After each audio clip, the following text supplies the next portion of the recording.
So lastly, we're going to think about mechanisms, spillovers, and also a little bit of measurement error discussion as well. So often, and I should say nearly always these days, we want to think about the intervention inducing changes in intermediate actions to understand where the headline results are coming from. Like if we see big impacts on NDVI, we want to know, did the farmers switch to more productive maize varieties, or did they just grow maize more productively using the existing varieties? Right, these are important. Also really important if we think about a program being a package of interventions, which I know is often the case, for example, in FAO's studies and or evaluations. And sometimes that package has specific interventions that have defined goals, although some of those goals might be complementary. And so we might want to disentangle the effects on one set of outcomes versus another and try to link them back to specific interventions. Remotely sensed data often are getting us one or two headline outcome measures, like NDVI increased, kind of like we just saw in Northern Mali, right? Like big increases in NDVI. Sometimes, again, we have ground-based data to complement it. So we can say, okay, NDVI increased, and it looks like most kids around the interventions also seem to have benefited in terms of their nutrition and anthropometrics. But there are a lot of other things happening on the ground. Some of the mechanisms that are driving some of these results might imply different costs that are borne by local populations. For example, again, that irrigation might have induced farmers to apply more fertilizer or to spend more on seeds or to spend more on labor on those fields. And all of those could affect the cost effectiveness of the program overall, and are not things that are necessarily going to be easily observable through remote sensing. So this is, I think, a real challenge for geospatial impact evaluations. And we'll talk about some approaches to this, but this is very much kind of work in progress. So very much appreciate any thoughts or creative ideas that you all have in your work or related to any of this. A couple of approaches to trying to test for mechanisms. So one is to think about spatial configuration more concretely as a way to test specific mechanisms. I mentioned before an example from Afghanistan where we were looking at the rehabilitated irrigation canals and using NDVI in the surrounding fields to understand those impacts. Along with the rehabilitated infrastructure, the donors also funded irrigation associations, worked essentially to get farmers back together and formalize some of these community groups, which had existed in some ways previously, sometimes not at all, sometimes informally previously. We want to know, did this complement the infrastructure? So we create a hypothesis, and based on some of the local context and relevant theory, that without strong governance from these associations, being farther away from the irrigation canal's start would be worse in terms of the potential for water diversion and lower gains at these more outlying or distant parts of the irrigation canal fields. So again, without ways to deal with the water sharing throughout the canal's irrigation perimeter, there would be lower gains in outlying areas. And so we're able to then test for heterogeneity analysis, using heterogeneity analysis for the distance from a particular grid cell from the start of the canal as a way to test whether or not this governance portion of the intervention package worked. And there we do find that actually the biggest gains in NDVI are for the most distant parts from the canal start. So those are areas that where baseline NDVI was lowest pre-intervention, and where it actually rises to being fairly comparable to the rest of the perimeters. Again, thinking that now water sharing arrangements are much better, again, likely supported by these irrigation association investments. So that's one way to think about, again, distributional considerations or other spatial configurations that might tease out some of the underlying mechanisms. Otherwise, we can also think about other spatial features as time invariant factors for heterogeneity and treatment effects. Maybe that's slope or elevation. Again, often we're thinking about things in terms of water flow, so that's a big determinant. We talked a little bit earlier about the soil type or suitability. Again, a good way to test whether the mechanism is really one where the particular crop that you have in mind that you're focused on is what's creating the outcomes. Also, if you're thinking about other social determinants of the outcomes, ethnolinguistic boundaries or other administrative boundaries that cut through some of the intervention area might, again, let you split the sample and try to unpack how much of this is happening through social, governance, etc. mechanisms versus how much of this is really happening through the changes in the natural environment that we're seeing. Also, these days, we're thinking a lot about climate resilience and the potential role for the interventions to be improving resilience. The longer and more complete time series that we have from remotely sensed data allows us to assess heterogeneous responses to weather deviations or variations. So again, in northern Mali, we have that really long time series. We can test whether that 15-year follow-up window, the treatment effects vary by climatic conditions in a given year much more directly than we can if we have, for example, even that DHS where we have 5 rounds of the DHS we can use, the particular years in which it's sampled are just not capturing real weather variations in that.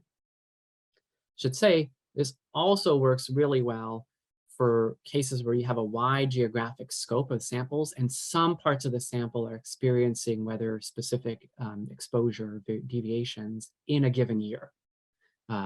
So that the Brazil indigenous lands case that we were looking at earlier, that's capturing a very large geographic area. Some parts of that are experiencing different weather conditions in a given year, and that's letting us essentially look at the variations within year while still kind of only using that within year variation based on geographic exposure rather than based only on the cross-year variation in overall climate conditions. Another really important mechanism for a lot of these interventions is to think about the changes in market access that are being created due to the interventions. So lots of these interventions are reshaping rural communities' access to major markets, both for production and for consumption. This is particularly true of roads and rural road investments, but also informational interventions and transport and for goods, not necessarily through roads. You all are thinking about this a lot. Some of these changes can create impacts on other units, not just those that are immediately within or around the intervention areas, maybe upstream or downstream. So even more distant areas can essentially benefit from improvements in, say, road networks that are happening not immediately around them, but along the routes along which they must travel to reach their markets and destinations. So how do we capture this particular market access measure? The way that I think we've done it recently, and it's based largely on the Donaldson et al. Approach, is that essentially create a simulated measure of market access that we alternatively use as our right-hand side treatment measure. So rather than only using treatment based on proximity to a given intervention, like whether you're within the polygon of intervention or right around that polygon, instead use a broader measure of treatment that better captures the changes in market access. How do we do this? We simulate these changes. In this particular case, this is how we've done it for the Afghanistan landmine clearance example that we looked at yesterday. Identifying markets at baseline.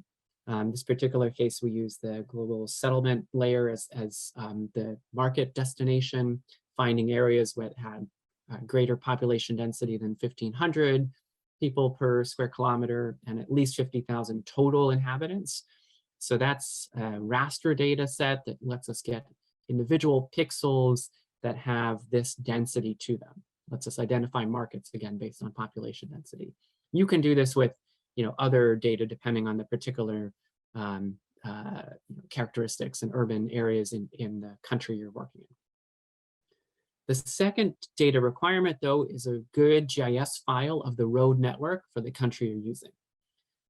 And that road network you can use to calculate the shortest routing between any origin and destination. The destination, you're going to want to set all of the markets for the markets that you've just identified in that first step. Both QGIS and ArcGIS now have pretty canned routing algorithms that let you generate the shortest route fairly straight off. But before we do that, we also need to think about treatment as a way to constrain the road network or the routings that are available, and then relax each of those as a treatment kicks in. So again, if this is a rural road investment, you might essentially turn off all of the rural roads that are not yet treated in a given time period. Eliminate those from the GIS network and force the routings to travel along other routes. So force the potential routings to take place along other routes. And then as each rural road is improved, you add it in to the road network and allow that as a potential routing.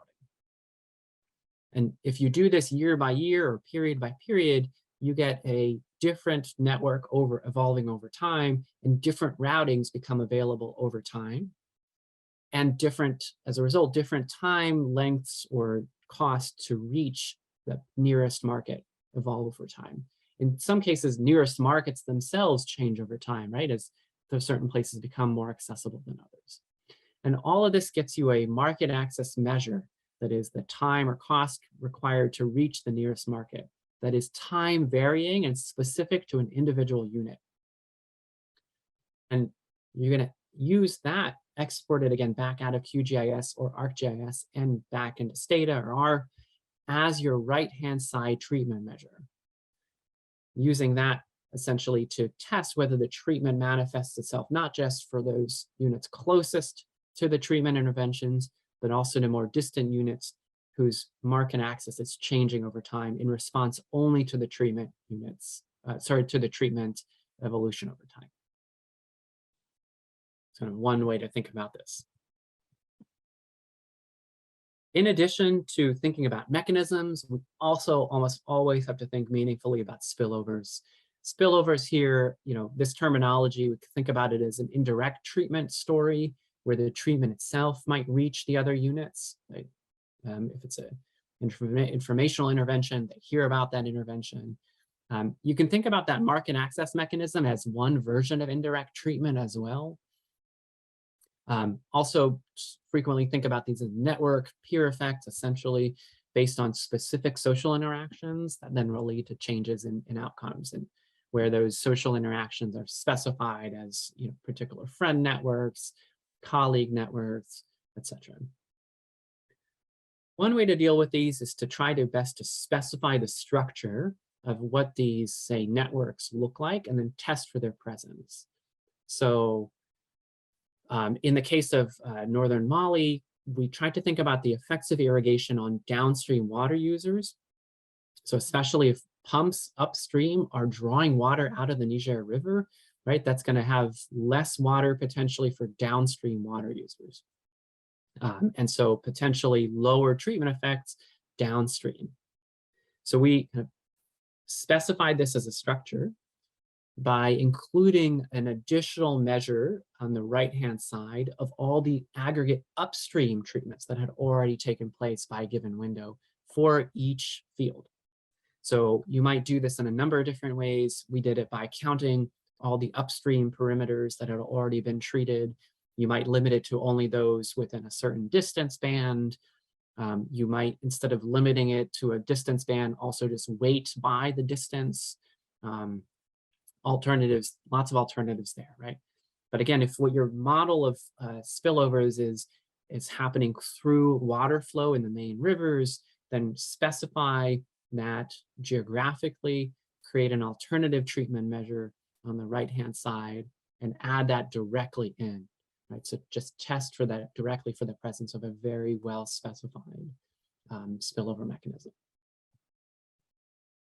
Of course, an alternative, if you don't want to go down that route, is to aggregate to broader units to capture the spillovers. So definitely possible to do administrative units. I would say that the challenge there is making sure that the treatment is sufficiently dense within administrative units. So even things like sub-counties or gosh, even districts. If you want to aggregate to that scale, you just got to make sure there's enough treatment happening that you can still pick it up. Instead, often we're using buffers or grid cells to think about areas that are slightly larger, but that we might see some of these spillovers happening across. Alternatively, you might construct more complex geometric arrangements like Thiessens or Voronoi polygons. These are just different ways to aggregate up to a still consistent units based on different algorithms. This is an example from a recent nice paper looking at the environmental impacts of community-driven development programs from West Africa dryland forests. The top image is using only 1 kilometer buffers around each of the communities that got a CDD program. And then in the bottom image, they're drawing Thiessen polygons, and lots more information about how to do this that's available, and you can do it in many cases baked right into ArcGIS or Q. You can see these are larger polygons. They are better reflecting also the density of coverage in some areas and the proximity or clustering of the different communities around there. And that's capturing, again, potential for spillovers, but in a spatially consistent way, but also one that's capturing, I think, much more nuanced details of the geography than we might capture with just larger aggregate buffers.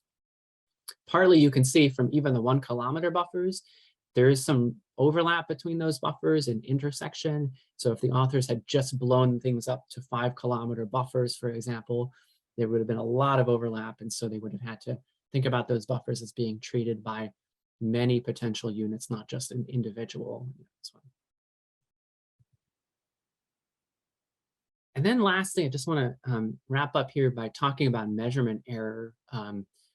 Really nice new paper by Alex Garcia and Millimet that focuses on measurement error in satellite-based measures, like the forest loss data from Hansen et al.'s Global Forest Cover, Global Forest Watch data set. They compare alternative data sources. So the Landsat 5 and 7 series actually overlapped for a couple of years. And so they have alternative measures. Both of these satellites do a perfectly reasonable job. And so there's not a real reason to favor one over the other. And so they're going to use this to look at the disagreements between these two series. And they actually show these disagreements are fairly common. They're correlated with key geographic features like slope and elevation, and they lead to attenuation bias. So the errors that are associated with either one of those, rather than essentially combining those into an aggregate measure, leads to meaningful attenuation bias when they look at a program evaluation like Progressa, the CCT program in Mexico, and its effects on nearby forest loss. Or in the Progressa case, its improvement in forest conditions nearby. They offer a couple of potential fixes. So when you have events that are not rare, so let's say happening more than in 10% of your observations, they offer a pretty straight off logit fix to this. If you have rare events, they use the scobit fix. That's not something I'd ever seen before, but they do make the code available for both cases. I would say just more generally, in these worlds, we have to just do a whole series of extra robustness checks because the outcome measures that we're looking at are highly nonlinear, and the measurement error is not very likely to be kind of classical measurement error that we have in mind when we're looking at many of these things. NDVI, so indices, right? These are not things that are going to have classical measurement error only, right? There's definitely nonlinearities in there of all sorts. Some of that's coming from the sensors themselves, some of that's coming from the aggregation over time periods that we're doing, some of that's coming out of the index creation itself. right? So lots of ways for that measurement error to be very complex in nature. And so either attempt to do this kind of fixes to it or do a whole series of robustness checks looking at different specifications and models to make sure that you're capturing something that's robust and not driven by, again, partly measurement error.